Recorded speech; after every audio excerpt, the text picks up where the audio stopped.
Ron, Jesse, we're sending you back to your home forges to recreate this iconic weapon from history.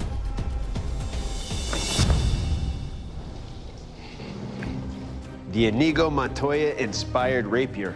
You know the guy. You killed my father. Prepare to forge, all right? Today we are pre-testing the Inigo Montoya-inspired rapier. This is a version of the Inigo Montoya rapier that I love from Princess Bride. So many people are inspired by pop culture, by seeing different blades and different weapons from movies. Now to actually see a version of that, that's amazing. Now guess what, Doug? You get to test it. Yes. Considered one of the greatest swordsmen of his generation, Inigo Montoya is a fictional character from the cult classic The Princess Bride. According to the story, this famous blade was the finest sword ever crafted by his father and parallels Spanish swept-hilt rapiers of the 17th century, featuring a diamond cross-section and a complex, elaborate guard. Intended for dueling, rapiers are lightweight and feature a narrow point, allowing for quick cuts and deadly, accurate thrusts. One of the most recognized sword fights in pop culture, Montoya infamously uses the weapon against his father's killer, fulfilling his quest for revenge. When you think about the rapier and how people wore it in those days, and think about the movie, it inspires you to try to move like them. One thing that I loved about this is the posture of the way you wield the weapon. Pretty much like a dance. The dance of balance, the dance of posture. And to be able to move and wield one, but at the same time be like this very proud man that Inigo Montoya was. The unique feel of the rapier is that it's a sword for dueling, mostly for dueling one-on-one. So by having something that light and you pull it out, you should be able to wield it nicely, move around, not lose balance.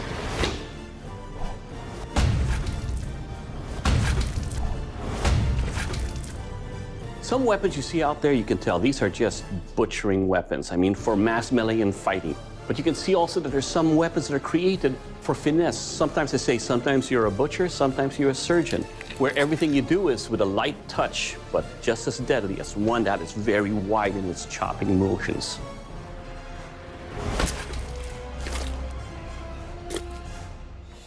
Good luck, bladesmiths. We'll see you in 4 days. I'm about to start building an Inigo Montoya-inspired rapier. There's not a whole lot of room for error, so slow and steady will be the name of the game. But I would really like to be through with the blade today. The guard is very intricate and is going to take a lot of attention to detail, and the sooner I can get on it, the better off I'll be. Here in a minute, we're going to start getting ready for the heat treat. I'm really worried that a blade this long is going to come out warped. This is the make or break moment. So we're kind of at a mystery place. We don't know whether it's hard and we don't know whether it's straight. I noticed that there was just a slight little yaw in the edge. If I can take all that out and grind it today. Next, I'm gonna move on to the hilt. I'm planning on forging all the parts for the hilt out of an old wagon wheel that my grandfather used to own. I'm gonna try to make up a little time. I'm gonna go ahead and forge out a knuckle bow, and hopefully by lunchtime, we can start fabricating the hilt. This hilt's been pretty demanding.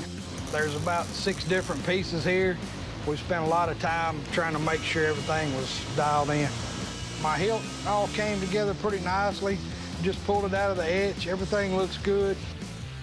My boys popped in to see us. Daddy, he's the one that's taught us everything we know, so.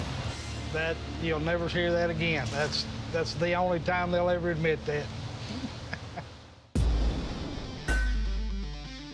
I am almost positive that they're going to do some kind of a flex test. So I'm choosing ADC or V2. That should help with that. The hilt is one of the more complex pieces here. I'm actually going to use some really old wrought iron.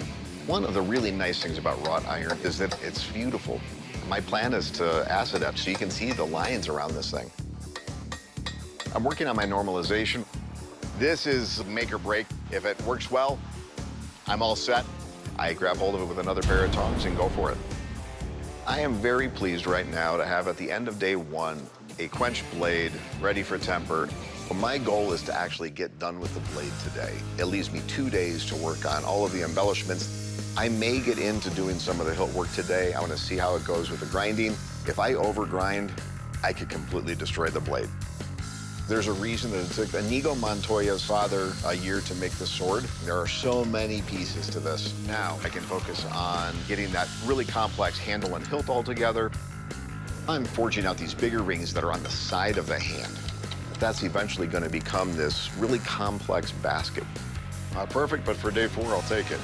Regardless of the outcome on this thing, I've had a blast making this win, lose, or draw. It's just been so much fun. Good job. Thank you. All right, Daddy Bladesmiths. My name is Douglas Marcaida. I will kill the dummies. They are prepared to die. To find out what kind of lethal damage your weapons will do, I will take your rapiers and deliver some thrusts and slashes on this ballistics dummy. Ron, you're up first. You ready for this? Absolutely. Let's do it.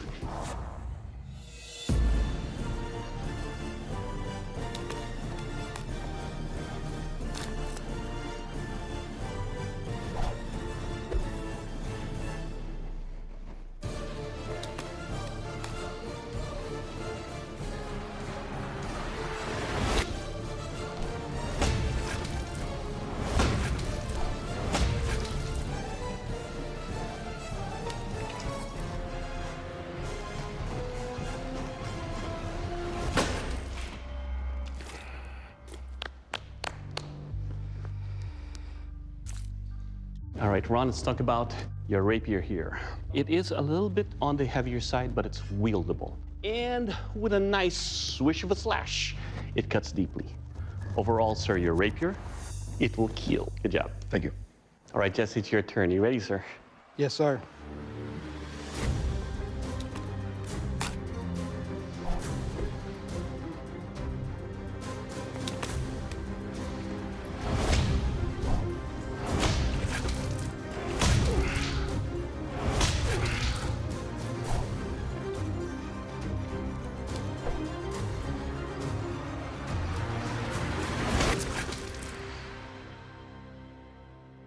All right, Jesse, let's talk about your blade here.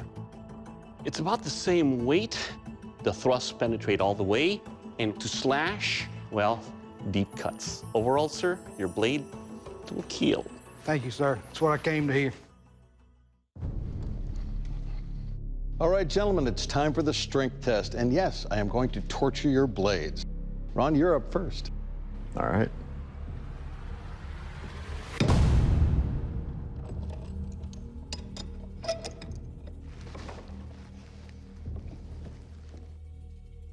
If you haven't guessed already, it's a flex test.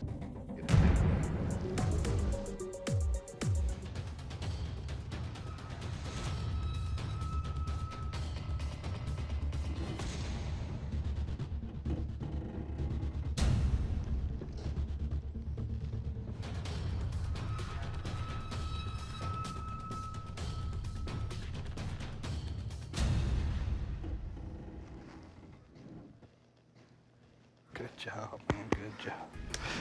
Okay, Ron, that's a brutal test, and you did really well. If you look at your blade, there's the slightest of bend in one direction. Barely noticeable. The dimensions of the guard are spot on. And it's definitely a strong blade. Nicely done. Thank you very much. Jesse, you ready for this? About as nervous as a long-tailed cat in a room full of rocking chairs, but go ahead.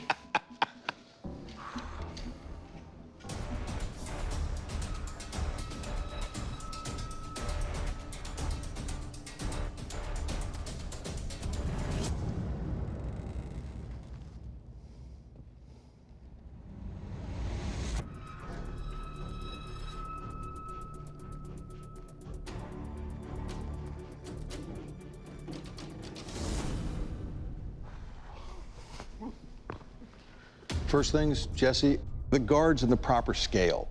Really nicely done. Issue is, you picked up a bit of a bend.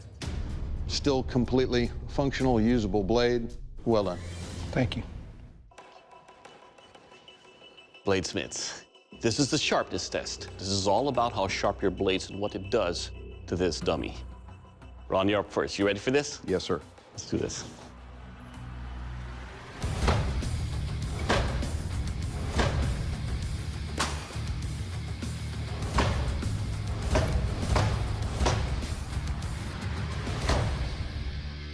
All right, Ron, let's talk about your edge here. This cut through the clothing and right into the foam.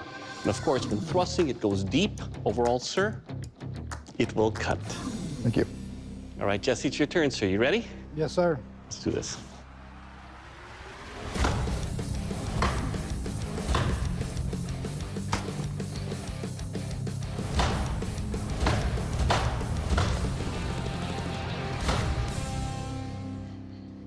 All right, Jesse, I can still see the little bend it took at the tip, but the edges are razor sharp. On the thrust, it goes deep, it will cut. Thank you, sir. Ron, Jesse, you guys have turned in some really quality blades. This is a difficult decision for us to make, and our Forged in Fire champion is Ron. Congratulations. You are the new Forged in Fire champion. Jesse, please surrender your blade. Not being the Forged in Fire champion is kind of not what I was looking for, but if I made this blade again, I would have took a little more time on my heat treat, made sure I had it perfect. Ron, congratulations. You are the Forged in Fire champion. You've led your family to this position, and you'll be taking home a check for $10,000. Good job, brother. Thank you. It feels spectacular. From beginning to end, this has been a great experience. So the Hardman House is getting the Forged in Fire Championship.